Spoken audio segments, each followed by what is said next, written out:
നമസ്കാരം, കലാകൗമുദി ഓൺലൈനിലേക്ക് സ്വാഗതം.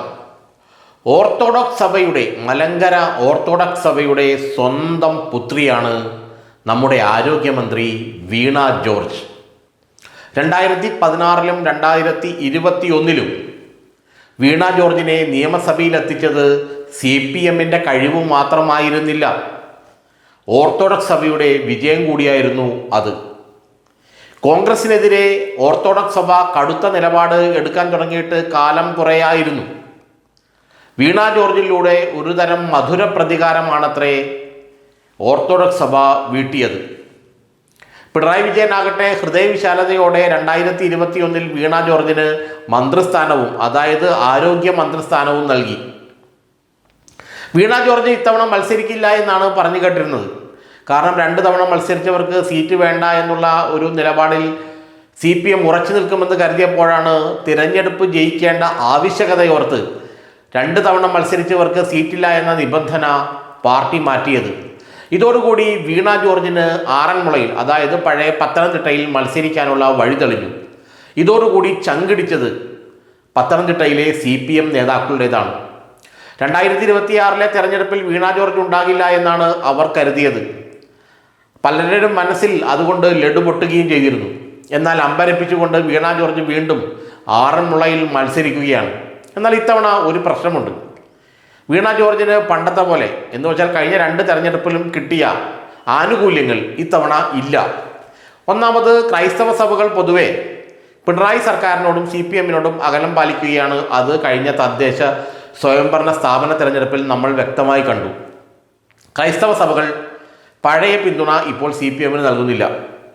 ഓർത്തഡോക്സ് സഭയും അങ്ങനെ തന്നെ. അതുകൊണ്ട് ഓർത്തഡോക്സ് സഭയുടെ പിന്തുണയോടെ വീണ ജോർജിന് ഇനി പത്തനംതിട്ടയിൽ, എന്ന് വെച്ചാൽ ആറന്മുളയിൽ നിന്ന് ജയിക്കുക അത്ര എളുപ്പമല്ല. അവിടെ മറ്റൊരു കാര്യം നടക്കുന്നുണ്ട്. UDFൻ്റെ സ്ഥാനാർത്ഥിയായി അബിൻ വർക്കി, യൂത്ത് കോൺഗ്രസിൻ്റെ ദേശീയ സെക്രട്ടറി, മുൻ സംസ്ഥാന വൈസ് പ്രസിഡന്റ് അബിൻ വർക്കി മത്സരിക്കുമെന്ന സൂചന ശക്തമാവുകയാണ്. അതോടുകൂടി ആറന്മുള വീണയുടെ വാട്ടർലൂ ആവുമോ എന്നാണ് കോൺഗ്രസ്സുകാർ പലരും പറയുന്നത്. അബിൻ വർക്കി ഓർത്തഡോക്സ് സമുദായക്കാരനാണ്. അദ്ദേഹം എറണാകുളത്തുകാരനാണെങ്കിലും എറണാകുളം മണ്ഡലത്തിലെ, അല്ലെങ്കിൽ എറണാകുളം ജില്ലയിലെ ഒരു മണ്ഡലത്തിലും ഓർത്തഡോക്സുകാർക്ക് മത്സരിക്കാനുള്ള സാധ്യതയില്ല. കാരണം എറണാകുളം ജില്ലയുടെ നഗരപ്രദേശങ്ങളിൽ പൊതുവെ ക്രൈസ്തവ വോട്ടുകളിൽ ലത്തീൻ വോട്ടുകളും റോമൻ കത്തോലിക്ക വോട്ടുകളുമൊക്കെയാണ് കൂടുതൽ. ഇനി കിഴക്കൻ പ്രദേശങ്ങളിലേക്ക് പോയാൽ, എറണാകുളം ജില്ലയുടെ കിഴക്കൻ മലയോര പ്രദേശങ്ങളിലേക്ക് പോയാൽ അവിടെ യാക്കോബായ സഭയ്ക്കാണ് ശക്തി കൂടുതൽ.